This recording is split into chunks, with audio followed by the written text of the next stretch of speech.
Today we are at the Batenburg farm in Geithoorn from Peter and Jeanette Aalberts. Peter, can you introduce yourself? Yes, I'm Peter, and I lived here already my whole life in near Geithoorn, and my grandfather starts here a farm, and my father goes on here, and he changed it in a cow farm, and he was very excited about breeding, and he learned me about breeding, and I go on with the breeding. So, and I was very lucky that I was making practice on a farm in Germany, and together with my father we bought some calves, and one was we were very lucky with. It was a Ginster, and we and at the same time I learned about Triple Eight. It is already 35 years ago, 89, and that combination makes us maybe a little bit successful in breeding bulls. Breeding bulls was always my passion, and to try to get old cows. But how did you come in contact with AA? What was your first contact with AA? There was a reportage. It's not a An article? Article in Veeteelt. Written by Mijn Posters, I think? Yes, Yeah. and I read that, and I was sure it could help us, and so we started then to introduce one from Phil. Phil Artheider was he the first time, then in 1989, I think. 89, Yeah. yeah. That was also the first time I was around with an AA analyzer, so we started at the same point. Yeah. And What did you learn from that first presentation? What did you thought when Phil was here the first time? yeah, you saw the balance. I used also a breeding program, and then the top combinations, I looked to it, and it was, in my opinion, it was not a good combination. So I was thinking, am I wrong or are they wrong? And but when I looked to Triple Eight, I could see they were wrong, and so that gives me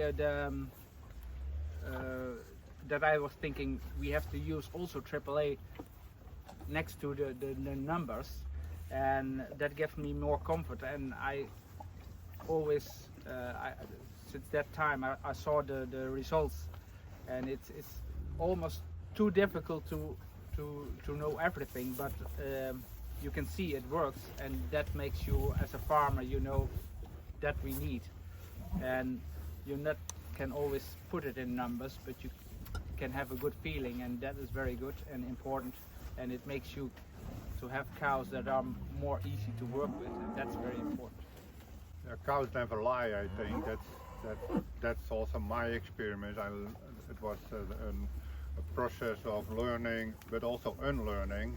First, when you are young, you think you know everything, and then when I start learning about AA, you start to realize that you saw a lot of things in the wrong way. And I think that's what Bill did for us years ago. He put on paper for us how things in nature works.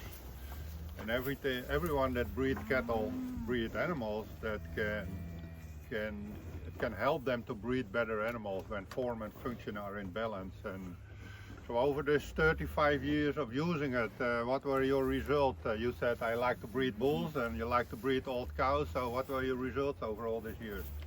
So the results were, we had that cow was Ginster, and we were very happy that they breed bulls that are also successful.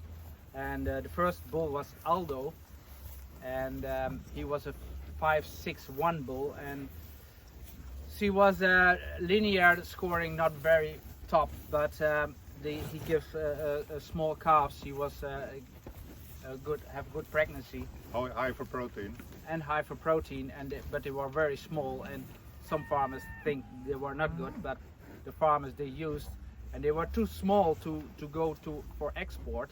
So the heifers were not going for export, so the farmers keep them, and then they saw that they were very healthy and very easy to work with, and they're getting older and older. So that was the first result, and he was used in Ireland and New Zealand as well a lot.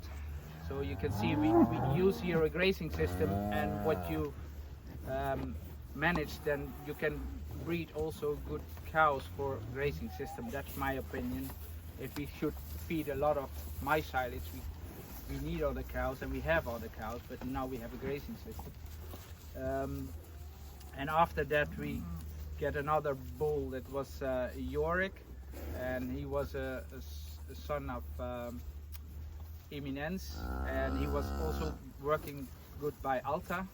And after that we get Stellando. It's both they have the names of our children, and Stellando is from Stella, and he was used 2 years the most in Holland, and before that he was 2 years he was second. So there are a lot of daughters, and on this moment we have one bull at Kaisamen, and he's used quite a lot, but he has no numbers at this moment. And we have Ginstream, he's by Fecom, and the cows, I see pictures from those heifers, and we have some heifers, and we are very happy with them, and we heard a lot of good results of that bull. So And the bull has good numbers on the moment. So. and he has good numbers. And the mother was around here just.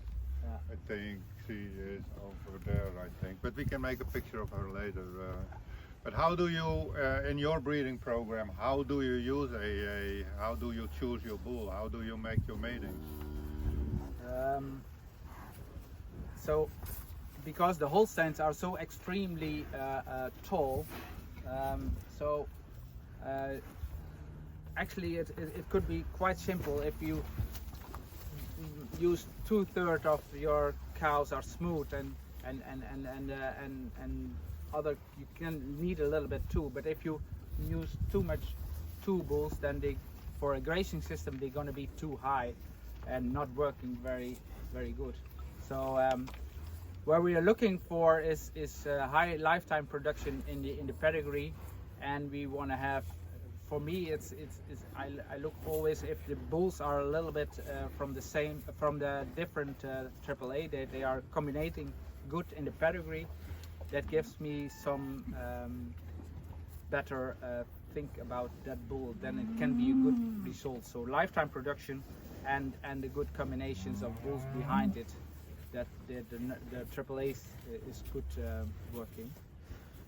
So that's where I'm looking for. But I also look to the numbers. They have to be good as well, but you have to know a lot about the numbers to know how they're working, and that is very complicating. If you just look to the highest, then you are not very lucky, I think.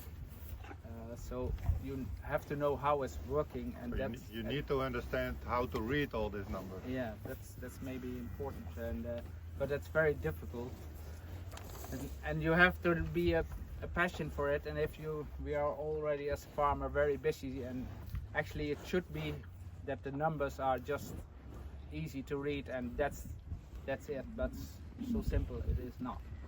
So No, but breeding is not simple. When it was simple, everyone could do it, and it is not only looking at AA numbers. As you said, you use all the information that's available, and I heard you saying before, the more old cows there are in pedigree, the more old cows you get back. That's the simplicity of nature also, I think. What you put in finally is the outcome, but what you don't put in, you don't get out. Because Stalando has also an half-brother, Larando, and I think not many people have heard about him, but when you look to the numbers now, I think Larando is even higher than Stalando. Yes. And you only can figure that out to have patience. And maybe we should introduce a patient index also. That should be really helpful for a lot of farmers. And you know, breeding is also a lot of marketing, as you know. And look to the magazines, a lot of nice fancy articles and fancy ads. But as you said, you really need to go into the numbers to understand the numbers and to use them right. What's your advice to young breeders? What can be your advice for the young breeders? How to breed better, profitable cows? Most important is I think that you have good cows. You breed good cows because it makes your working so much easier. We have time is a big problem the next years. We need to have a lot of cows to make some money, and so you need good cows, and that's, I think, for in the system in Holland it's very important that you have the good cow for the good system. So AAA is an easy system to work with. It is very complicated if you know everything about it, but it's very easy to use it. So start with that and look to the numbers, what are the good cows, but also look to the pedigrees, if there are older cows in that pedigree. So then you know if the chance is that the bull will give also older cows and easy working cows.